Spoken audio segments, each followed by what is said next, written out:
Cytokinin क्या है? Haberlandt ने सर्वप्रथम प्रेक्षण किया। क्या किया? हेबरलैंड ने सर्वप्रथम प्रेक्षण किया।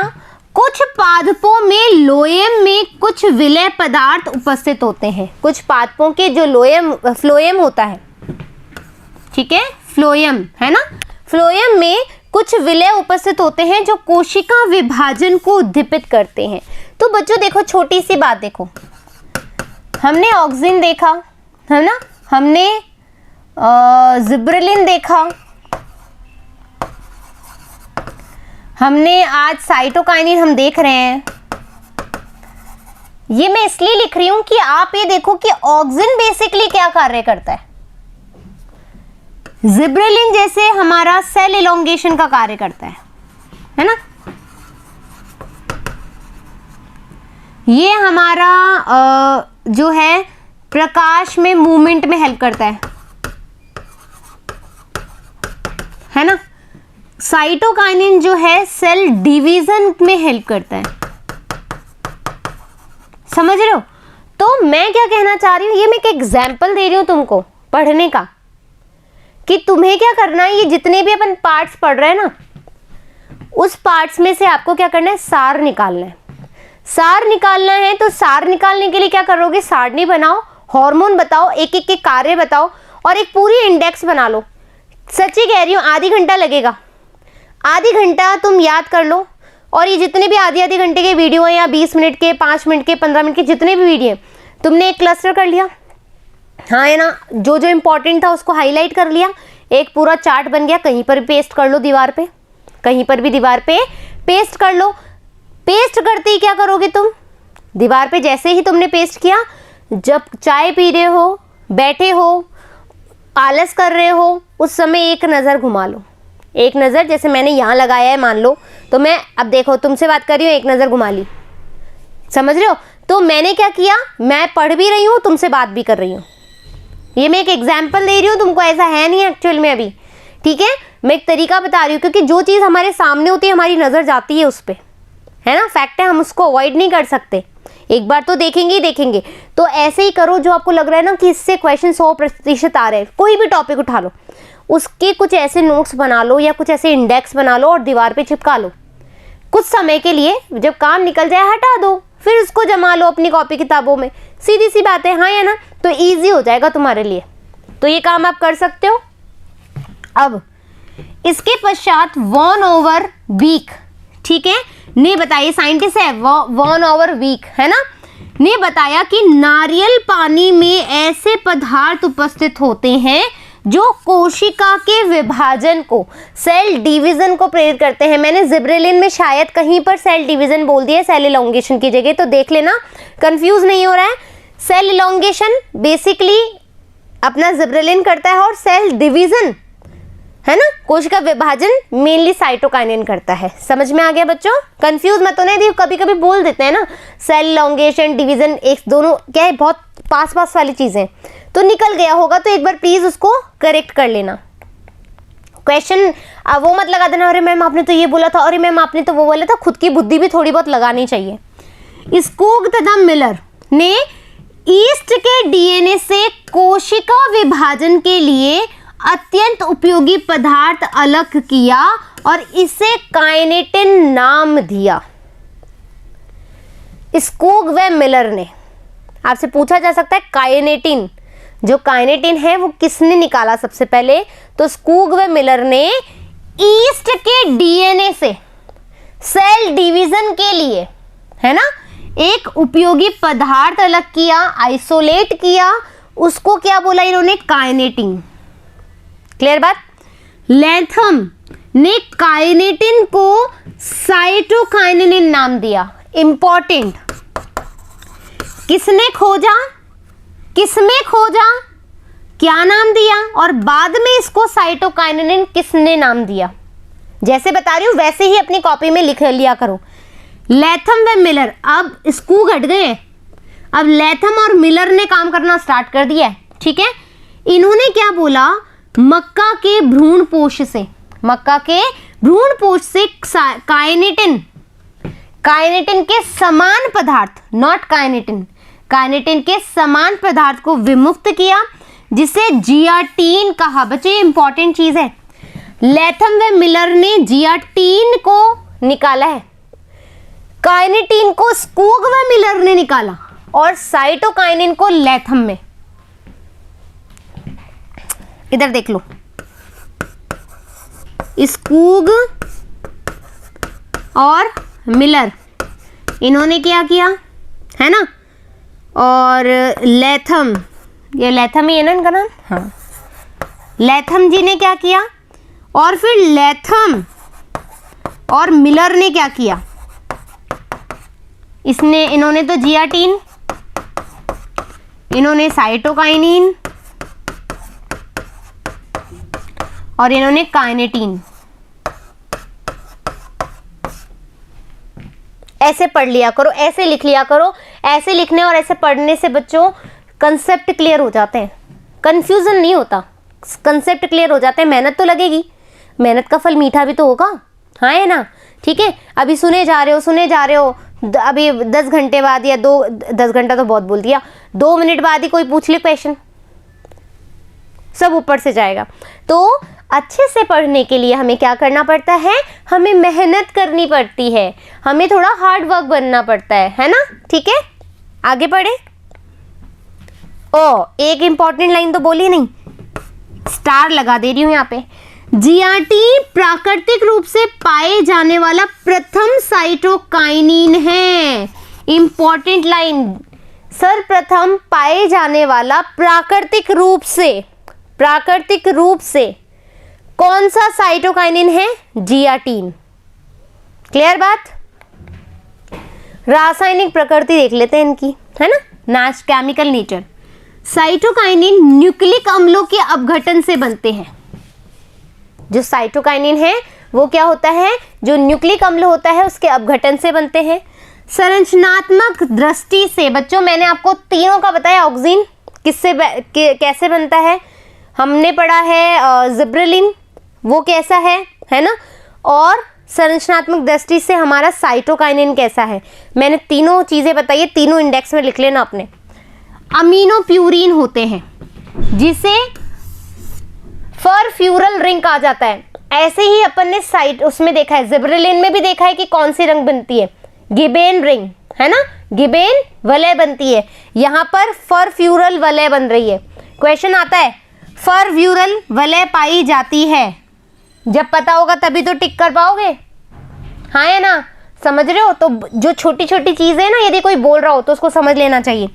इस प्रकार पहचाने गए साइटोकाइनिन का जो नाम था क्या रखा, 6 परफ्यूरिक अमीनोप्यूरी कहा गया। ठीक है, साइटोकाइनिन का संश्लेषण पादपों में उन स्थानों पर होता है। जो साइटोकाइनिन का संश्लेषण कहाँ होता है, यदि आपको साइटोकाइनिन आइसोलेट करना हो प्लांट में से तो आप कहाँ से करोगे, जहां पर कोशिकाएं विभाजित होती है, क्योंकि सेल डिवीजन को प्रमोट करता है ना, तो नेचुरल सी बात है वहीं पाया जाएगा, हाँ है ना। तो जहां कोशिकाएं विभाजित होती है, जैसे प्ररोह शीर्ष पर, मूल शीर्ष पर, विकासशील कलिकाओं पर, तरुण फल में। आ गया, जो छोटे छोटे नौने शेषव वाली स्थिति के फल होते हैं वहां पर पाया जाएगा, क्योंकि वो भी सेल डिवाइड कर रहे होंगे। कलिकाओं में पाया जाएगा जो कि डेवलपिंग स्टेज में है। मूल शीर्ष में रूट के जो मैस्मेटिक स्टेम है वहां पर, और प्ररोह शीर्ष पर पाया जाएगा। आपको पता है ना, वहां पर ज्यादा से ज्यादा जल्दी से जल्दी सेल डिवीजन होती है, ग्रोथ होती है। ठीक है, साइटोकाइनिन कोशिका द्रव्य में टीआरएनए के संरचनात्मक घटक का कार्य करता है। वेरी इंपॉर्टेंट पूछा जाता है, साइटोकाइनिन कोशिका द्रव्य में टीआरएनए के संरचनात्मक घटक का कार्य करता है। किसके संरचनात्मक घटक का कार्य करता है, टीआरएनए का। ठीक है, और ये इसका मॉलिक्यूलर स्ट्रक्चर है। साइटोकाइनिन के अब कार्य की प्रभाव। ठीक है, साइटोकाइनिन के अपन कार्य की प्रभाव देखेंगे। कोशिका विभाजन डेफिनेटली होगा। कोशिका दीर्घन, आप बोलोगे कि मैम सेल इलोंगेशन तो हमने तीनों में ही देखा एक तरह से, तो देख लेंगे अभी क्या परेशानी है यहाँ पे। कोशिका विभेदन, शीर्ष प्रभाविता का निरोध, ठीक है, प्रसुप्ता को नष्ट करना और जीर्णता विलंब।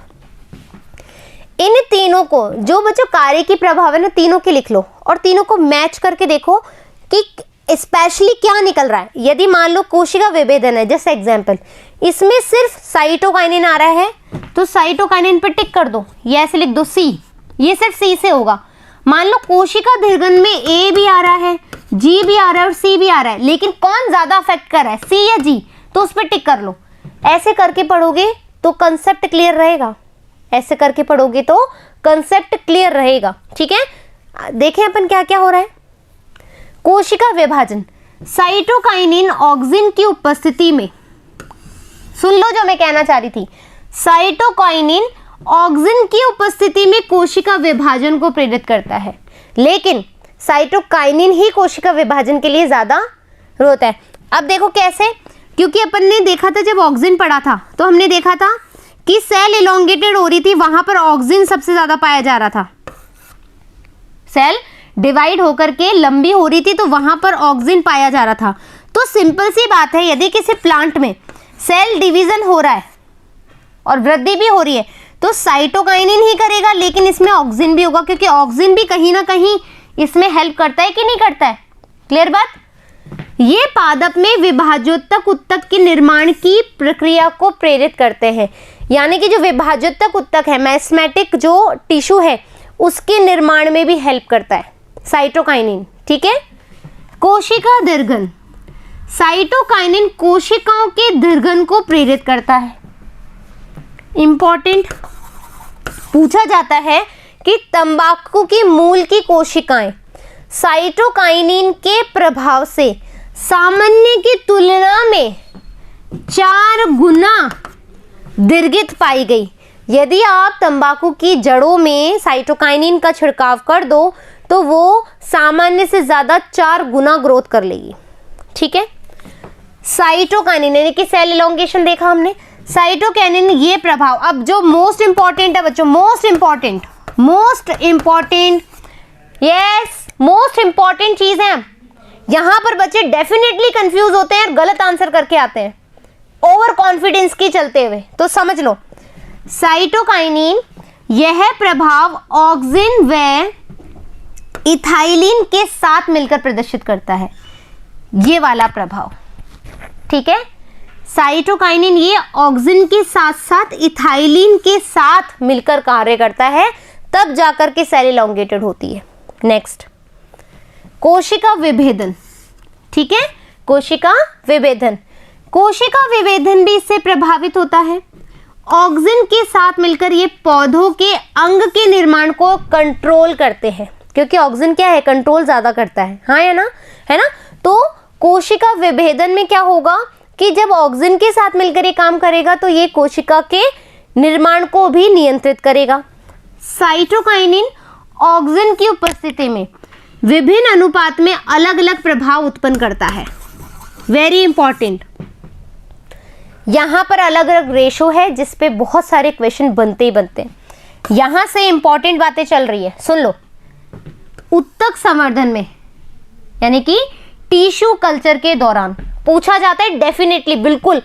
आपसे जब मैंने ऑक्सिन पढ़ाया था तो मैंने आपको बोला था कि कैलस कल्चर में यानी कि कैलस के निर्माण में कौन हेल्प करता है, तो आपने बोला था ऑक्सिन, हमने जब ऑक्सिन में पढ़ा था। अब यहां पर कुछ चीज हो रही है तो समझ लेना कि क्या बोलना चाह रही हूं। उत्तक संवर्धन प्रक्रिया में पोषक माध्यम में यानी कि मीडियम में, जो ग्रोथ मीडियम होता है, उसमें अधिक साइटोकाइनिन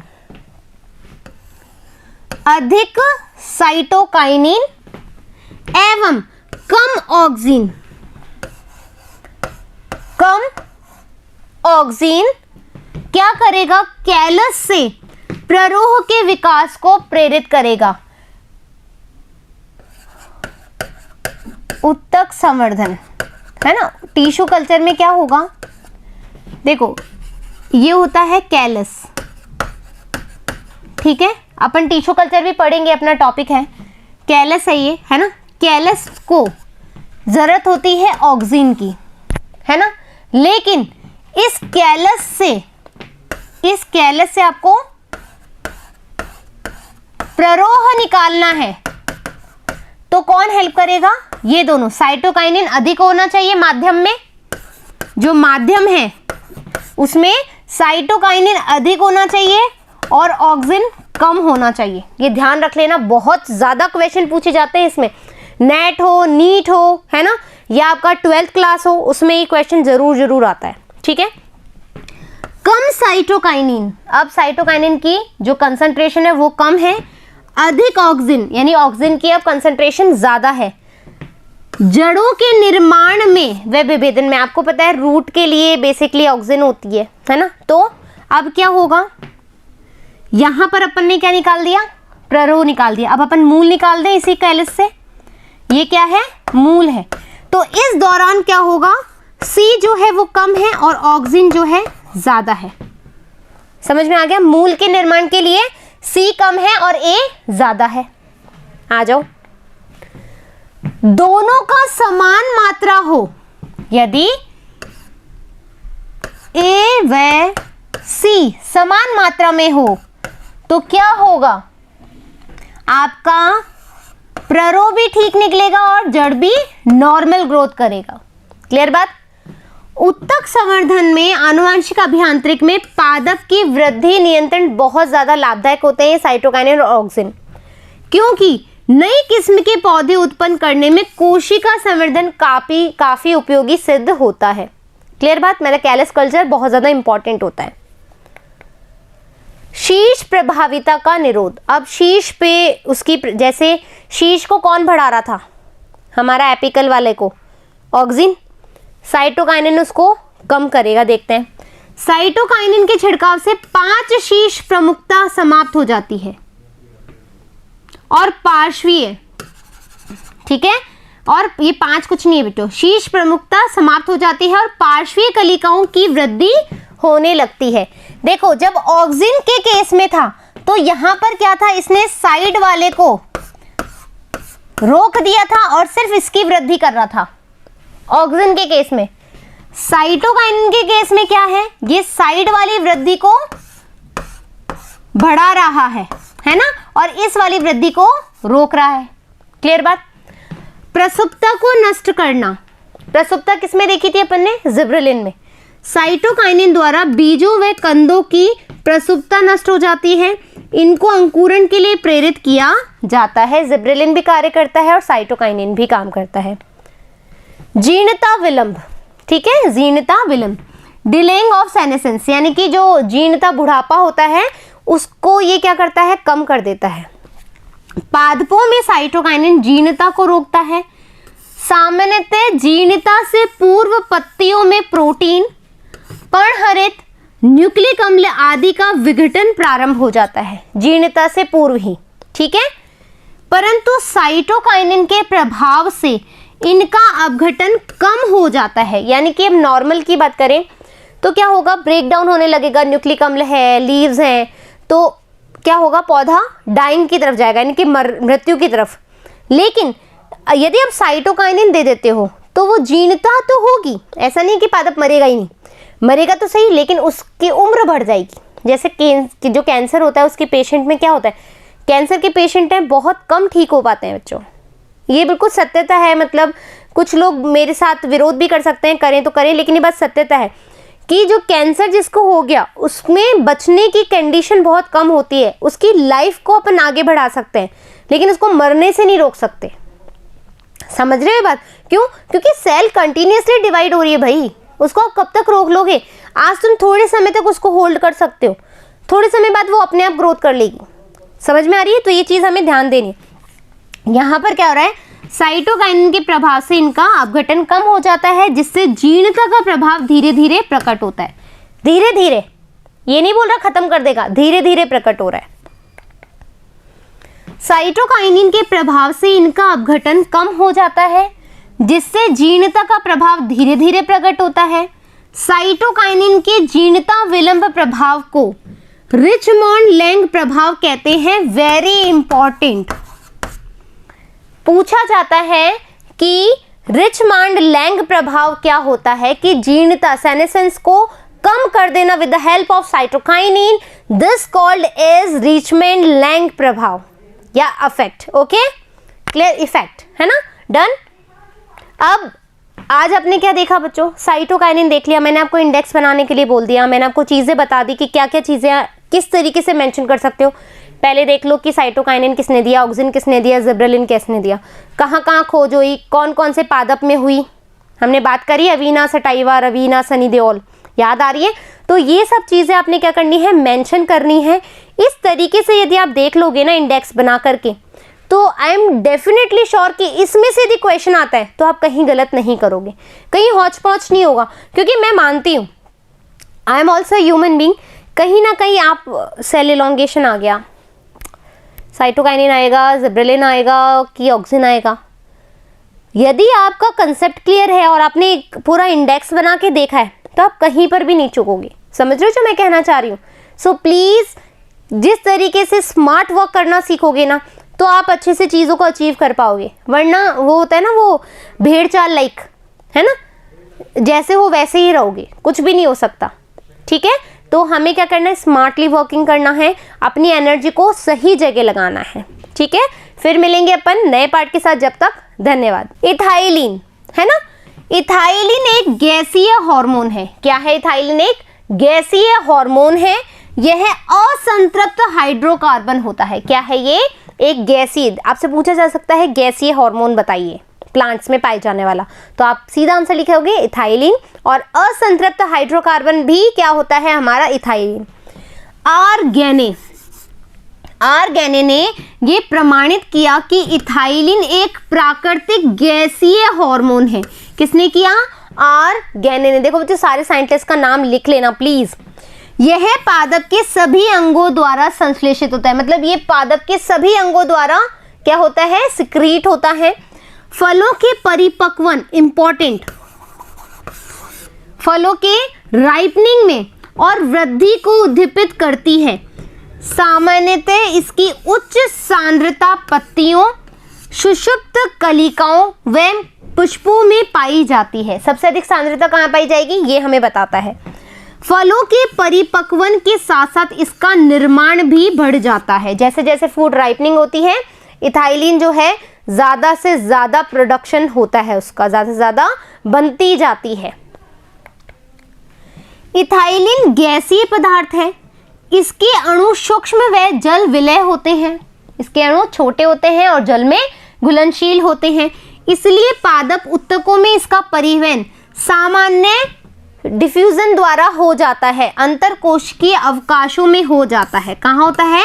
विसरण विधि से होता है और अंतरकोशिकीय जो अवकाश होते हैं वहां पर ये इजीली क्या होता है? डिफ्यूजन के जरिए आ जा सकती है। फाइन। इसमें अप्राकृतिक निर्माण है। इसका जो है अप्राकृतिक निर्माण होता है। इथेफोन का उपयोग किया जाता है। ठीक है, इथेफोन या 2-क्लोरोएथिल फॉस्फोरिक अम्ल से इथाइलिन प्राप्त होती है। देखो एक तो नेचुरली जो हमारे प्लांट्स में पाई जा रही है इथाइलिन गैस, लेकिन अपन को इसको सिंथेसाइज करना है, अलग से बनाना है, प्लांट के अलावा, प्राकृतिक रूप से नहीं, कृत्रिम तरीके से। तो इथेफोन क्या करेगा? हेल्प करेगा। क्या करेगा इथेफोन? क्या है? 2-क्लोरोएथिल फॉस्फोरिक अम्ल है जो कि इथाइलिन से इथाइलिन प्राप्त होता है, मतलब इससे हमें इथाइलिन इजीली प्राप्त हो जाएगा कृत्रिम तरीके से। क्लियर बात? इथाइलिन के कार्य की प्रभाव। अब हमको क्या देखना है? इसका फिजियोलॉजिकल इफेक्ट देखना है। वृद्धि पर प्रभाव, इन्फ्लुएंस ऑफ ग्रोथ। ठीक है, ग्रोथ को बढ़ाता है। इथाइलिन सामान्यतः प्ररोह एवं मूल की लंबाई की वृद्धि को अवरुद्ध कर मोटाई में वृद्धि करता है। इंपॉर्टेंट चीज है, पढ़ लो ढंग से, कंफ्यूज नहीं होना है। इथाइलिन क्या कर रहा है? ये प्ररोह व मूल की लंबाई बढ़ाने की जगह क्या करेगा? ये मोटाई को बढ़ाएगा, लंबाई को अवरुद्ध कर देगा और मोटाई को बढ़ा देगा। ठीक है, अपस्थानिक जड़ों का निर्माण बढ़ जाता है। क्या होगा? जो अपस्थानिक जड़ है ना, हमने पढ़ी है प्राथमिक मूल, अपस्थानिक मूल और जकड़ा मूल, ये हमने पढ़ी है, हाँ है ना। अपस्थानिक जड़ों का निर्माण बढ़ जाता है और पादप क्षैतिज वृद्धि करने लगता है। ठीक है, फलों का पकना। बच्चों फ्रूट राइपनिंग में इथाइलिन का सच में बहुत ज्यादा रोल है। आपसे सीधा सीधा क्वेश्चन आए तो इथाइलिन ही करके आना है अपन को। ठीक है, फलों को प्राकृतिक परिपक्वन में इथाइलिन का महत्वपूर्ण योगदान होता है। इथाइलिन के प्रभाव से कुछ जीन सक्रिय होकर के ऐसे एंजाइम का संश्लेषण करते हैं जो फल को पकाने में हेल्प करता है। ठीक है, ऐसे फलों का जो क्लाइमेट्रिक फल है, ठीक है, क्लाइमेट्रिक फ्रूट्स क्या है, ऐसे फलों का क्लाइमेट्रिक फ्रूट कहते हैं जो पकने के समय इथाइलिन उत्पन्न करते हैं। एक बात सुन लो, ये एक फ्रूट है, ये क्या हो रहा है, परिपक्व हो रहा है, और आपको पता है कि जब फ्रूट परिपक्व होगा तो इसमें इथाइलिन भी ज़्यादा होगा ना, इथाइलिन का प्रोडक्शन भी ज़्यादा होगा, इथाइलिन को ज़्यादा बढ़ाएंगे, इथाइलिन को बढ़ाएंगे तो इनको हम क्या बोलेंगे, क्लाइमेट्रिक फूड, क्लाइमेट्रिक फल। ठीक है, क्लाइमेट्रिक फल। पुष्पन पर प्रभाव, और आपको ये भी पता है कि कभी कभी जब हम पपाया लेते हैं या कुछ ऐसा आम ले लेते हैं, है ना, कुछ ऐसे फ्रूट्स लेते हैं, जैसे कैरी ले ली या फिर केला ले लिया या फिर पपाया ले लिया, तो हमारे जो बड़े हैं वो क्या करते हैं, उनको पेपर में बांध देते हैं या फिर पेपर के खूब सारे टुकड़े करके उसको एक बक्से में, जो बॉक्स होता है ना, कार्टून जिसको हम कहते हैं, कार्टून बॉक्स जो होता है, उसमें पैक कर देते हैं और धागे से बांध करके एक तरफ रख देते हैं कुछ दिनों के लिए। या फिर जो हमारा वो होता है ना सीताफल, जो मेरा फेवरेट है बहुत ज़्यादा, सीताफल जो है मेरे को बहुत ज़्यादा पसंद है, बहुत बहुत बहुत ज़्यादा पसंद है। ठीक है, मैं स्पेशली वेट करती हूँ दिवाली वाले सीज़न का, जब सीताफल आता है। तो सीताफल जब वो परिपक्व नहीं होता तो हम क्या करते हैं, उसको गेहूं में रख देते हैं तो वो जल्दी से परिपक्व हो जाता है। तो बेसिकली उसमें क्या होता है, इथाइलिन का प्रोडक्शन होता है जिसकी वजह से वो परिपक्व हो जाता है। क्लियर बात। पुष्पन पर प्रभाव, इथाइलिन अधिकतर पादप जातियों में पुष्पन क्रिया के निरोधी प्रभाव डालती हैं। क्या डालती हैं, निरोधी, रोकता है। फ्लावरिंग को कौन बढ़ाता है, हमने अभी देखा था, हाँ या ना, लेकिन यहाँ पर फ्लावरिंग को कौन रोक रहा है, मैंने आपको कहा ना ऐसे इंडेक्स बनाओ, फ्लावरिंग बढ़ा रहा है साइटोकाइनिन या ऑक्सिन या हमारा जिब्रेलिन, कौन, और रोक कौन रहा है, इथाइलिन। ये सब चीजें देखो, ठीक है।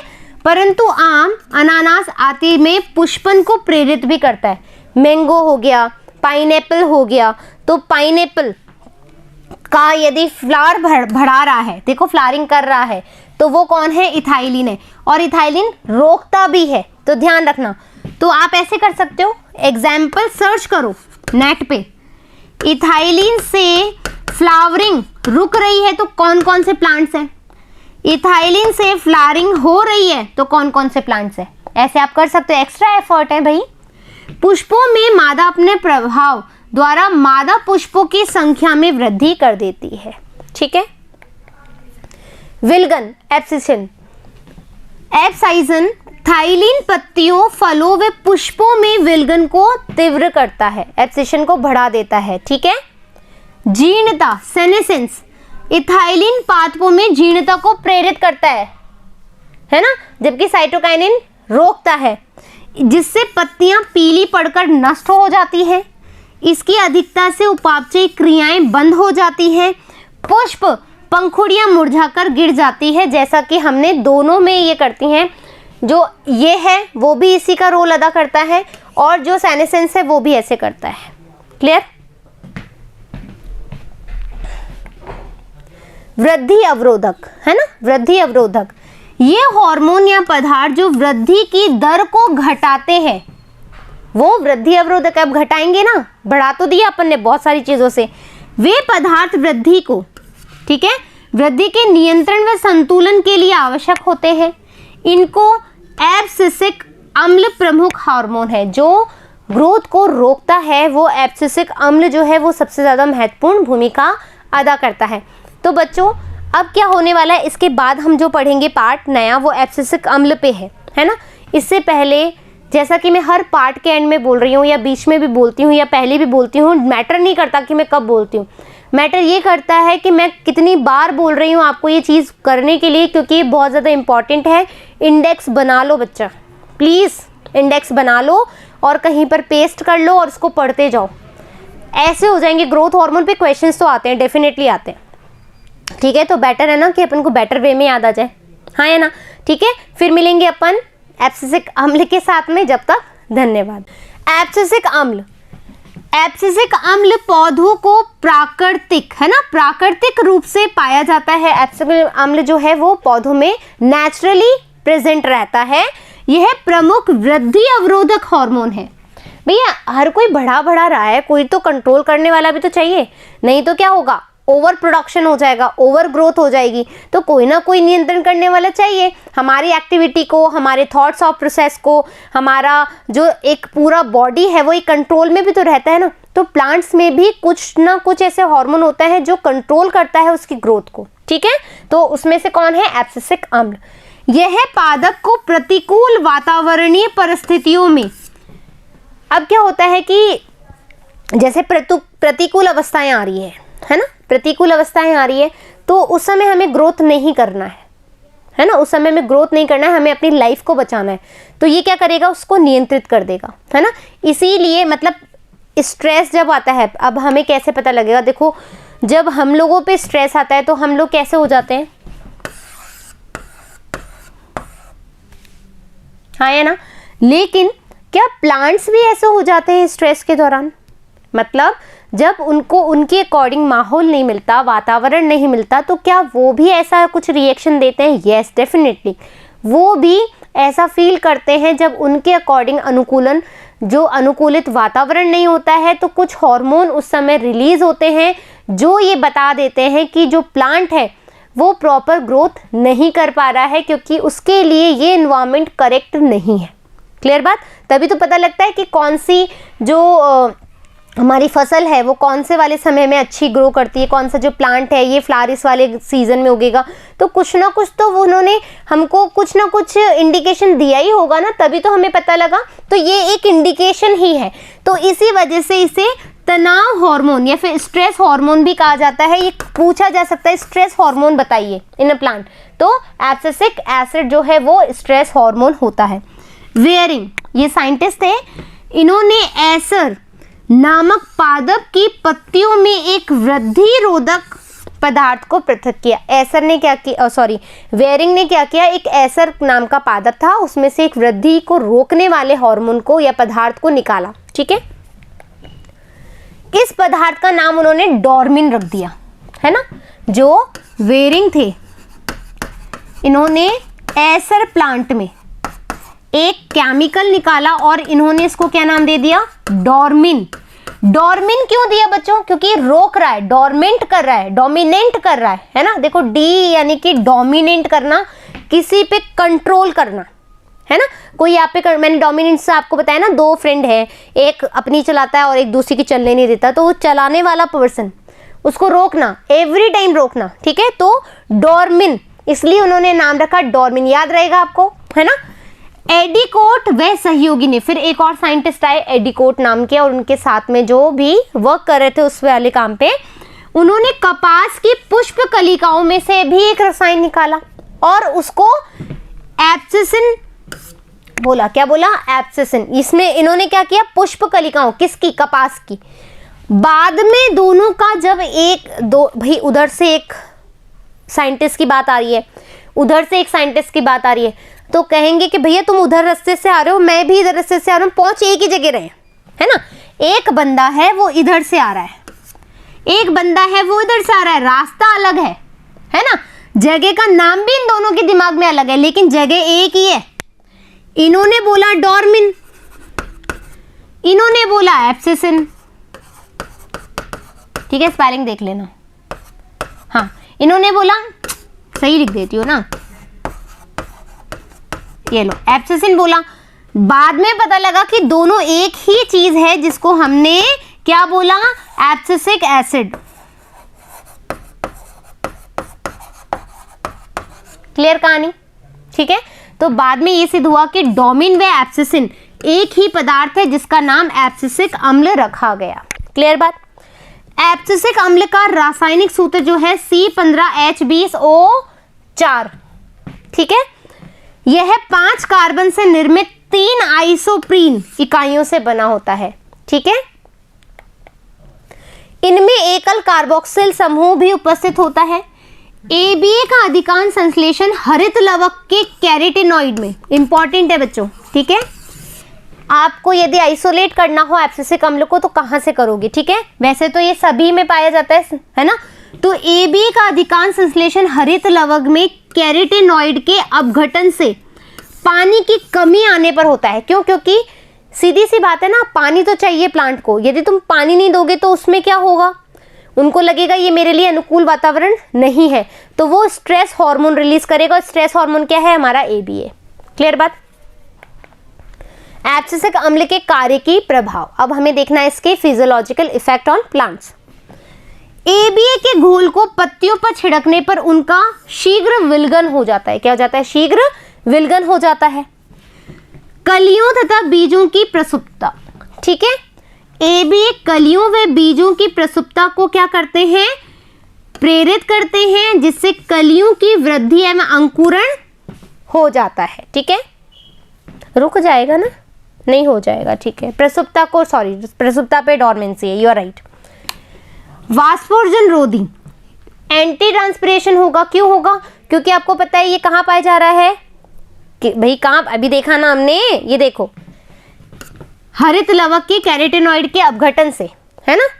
तो यहां पर क्या होगा? वाष्पोर्जन में काम करता है, हाँ है ना। तो अल्प मात्रा पत्तियों के रंध्रों में आंशिक रूप से बंद कर देती है।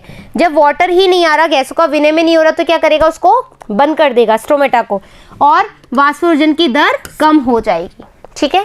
वृद्धि का संदमन, ABA कोशिका विभाजन एवं कोशिका परिवर्धन दोनों को ही अवरुद्ध कर देता है। यानी कि ये साइटोकाइनिन और जिब्रेलिन और किसको करेगा? साइटोकाइनिन को भी तो करेगा, कोशिका विभाजन है, और ऑक्सिन को भी करेगा। और कहीं ना कहीं आपको पता है कि साइटोकाइनिन भी तो ग्रोथ के लिए रिस्पॉन्सिबल है, तो इलोंगेशन को भी करेगा, हाँ है ना। जीर्णता, सेनेसेंस,